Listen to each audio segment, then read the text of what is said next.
हल्ला झालेला आहे. कसं बघताय? खूप दिवसांची सर्वच नागरिकांची इच्छा होती की पाकिस्तानला धडा शिकवला पाहिजे. जेव्हा पहलगाम मध्ये हे हल्ला झाला होता, अपेक्षा हे होती की 24 तासाच्या आत भारत जे आहे ते पाकिस्तानवर हल्ला चढवणार. पण आम्हालाही माहीत आहे की आपली डिफेन्स प्रिपेरेडनेस कॅबिनेटची मीटिंग असतं, त्याच्यामध्ये सगळं ब्रीफिंग, सत्ताधारी पक्ष असो किंवा विरोधी पक्ष, सगळं देशवासियांना कॉन्फिडन्समध्ये घेण्यात येते. आणि त्याच्यानंतर जे भारताने आज जे पाऊल उचललेलं आहे, जे पाकिस्तानच्या जे टेरर कॅम्प्स जे आहे त्याच्यावर जे हल्ला चढवलेला आहे, आम्ही त्याचं स्वागत करतो.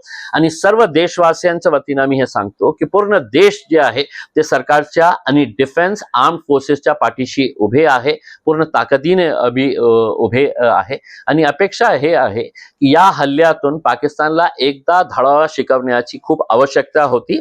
ते त्यांनी करून दाखवलेला आहे. आता किती दिवस चालणार आहे, पुढे काय काय होणार आहे, ते आर्मीचा निर्णय असणार आहे, डिफेन्सचा निर्णय असणार आहे. जे काही असेल, पूर्ण देशवासी जे आहे ते आनंदी आहे, संतुष्ट आहे. आणि अपेक्षा हेच आहे की पुन्हा पाकिस्तानची कधी हिम्मत होणार नाही आमच्या देशावर अशा प्रकारच्या डोळे टाकण्याची. आपण बघितलं की वारंवार पाकिस्तानला आपण असं धडे शिकवतो, पण पाकिस्तान मानत नाही. तुम्हाला वाटतं एकदाचा एक मोठा धडा किंवा काहीतरी असं करावं की जेणेकरून पाकिस्तानची हिंमतच होणार नाही?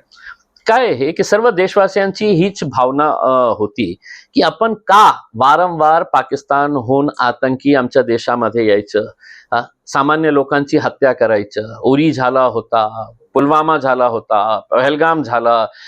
अनेक वेळा आपण बघितलं असेल की वैष्णोदेवीची जे जम्मूमध्ये यात्रा होते त्याच्यामध्ये ही आतंकी हमले झालेले आहे. तर आपण का इतकं सहन करायचं? आपल्याला हे माहीत असून सुद्धा की भारताची जी आर्म फोर्सेस आहे हे इतके स्ट्रॉंग आहे, इतके पॉवरफुल आहे, आपण का एकदा त्यांना धडा शिकवत नाही? आता ही वेळ आलेली आहे. जेव्हा पुलवामा हे जे पहलगाम जे झालं तर सगळ्या देशवासियांची हेच भावना होती. सर्व देशामध्ये लोकांमध्ये एक चीड होती, एक राग होता की आपण आता वेळ आलेली आहे उत्तर देण्याची. आणि त्याच्या हे सुरुवात झालेली आहे. आता बघू किती दिवस हे चालणार आहे आणि किती मोठा त्याचा परिणाम होणार आहे हे आपण बघणारच आहे येणाऱ्या काही दिवसामध्ये. कंट्रोल टार्गेटमध्ये जैशचे जे मोर्चा होता मसूद अझहर, त्याची पत्नी, भाची, पुतणी, बरेच लोक, 14 लोक मारली गेली. म्हणजे अशा पद्धतीने हल्ले गेले पाहिजे जेणेकरून सामान्य लोकांना त्रास होणार.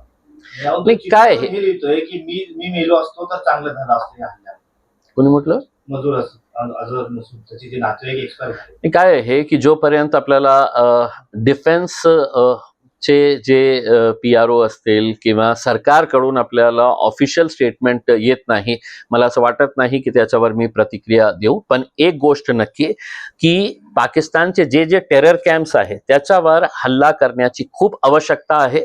ते भारत सरकारने करावी आणि एकदा सगळे आतंकी जे आहे त्यांना संपवण्याची वेळ आलेली आहे.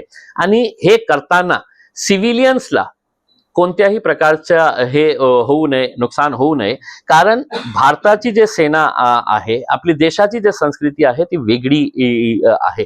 आपण इस्रायल सारखा वागत नाही. इस्रायल जेव्हा फलस्तीनवर हमला चढवतो तर ते जेनोसाइड करतं. आणि जेनोसाइडचा अर्थ हे आहे की जे कोणी येतं त्यांच्या रडारवर त्यांना सगळ्यांना संपवण्याचा ते हे करतात, टार्गेट करतात. त्याच्यामध्ये लहान मुले असू शकतात, त्याच्यामध्ये महिला असू शकतात, त्याच्यामध्ये वयोवृद्ध लोक आहेत, त्यांनाही टार्गेट करण्यात येते. पण आपल्या देशाची जी संस्कृती आहे आणि डिफेन्स फोर्सेस ही छत्रपती शिवाजी महाराजांचा आदर घेऊन त्यांचाही मोठं हेच असतं की आपल्या जे टार्गेट आहे आपण त्या टार्गेटला हे करायचं. आपण बघितलं असं की शिवाजी महाराजांच्या काळात जे लढाया व्हायचं ते महिलांना कधीही टार्गेट नाही करायचं, मुलांना, लहान मुलांना कधीही टार्गेट नाही करायचं. तेच मोठो आपल्या डिफेन्स फोर्सेसचा आहे. आता अपेक्षा हेच आहे की असा एकदा पाकिस्तानला कड्या शब्दाने आणि ऍक्शन्सने सांगून टाका की पुन्हा तुमच्याकडच्या एकही आतंकी आमच्या देशावर नजर टाकली तर त्या परिणाम काय होतो हे बघा. अमेरिकेने पाकिस्तानला अलर्ट दिलाय. भारताने जो हल्ला केलाय तो त्यांचा अधिकार आहे, परंतु तुम्ही जर हल्ला केला तर त्याचे वाईट परिणाम होतील. हे डिप्लोमॅसी आपली इंटरनॅशनल लेवलची त्याचा विजय म्हणू शकतो आपण. कारण बऱ्याच देशांनी काय आहे की अमेरिकेशी आणि विशेषकर डोनाल्ड ट्रम्पवर भरोसा करण्यासारखं नाही आहे. तो विचित्र प्राणी मला दिसतं. ते वेगळंच माणूस आहे. ते आज काय बोलतो, 2 तासानंतर काय बोलतो आणि त्याचे ऍक्शन्स काय असतं, ते अमेरिकामध्ये त्याचा विरोध कसा चाललेला आहे. आपण हे जे ऍक्शन घेतलेलं आहे ते आपण त्याला हल्ला नाही म्हणायचं. This is a right to self defence. This is a right and every country has the right to self defence. तुम्ही वारंवार माझ्याकडे येणार, आमच्या लोकांना मारणार आणि मी आम्ही गप्प बसणार, हे योग्य आहे का? नाही आहे. कोणत्याही आपल्या देशामध्ये हे राईट आहे की प्राईम मिनिस्टर कॅन डिसाइड की if any state is being attacked then what action needs to be taken. हे नियमच आहे. तर आपल्या देशावर वारंवार हल्ले होत चाललेले आहे. आता नॅचरल आहे की जेव्हा युद्ध होतो तर दुसरे देश जे आहे ते बघ्याची भूमिका घेतात.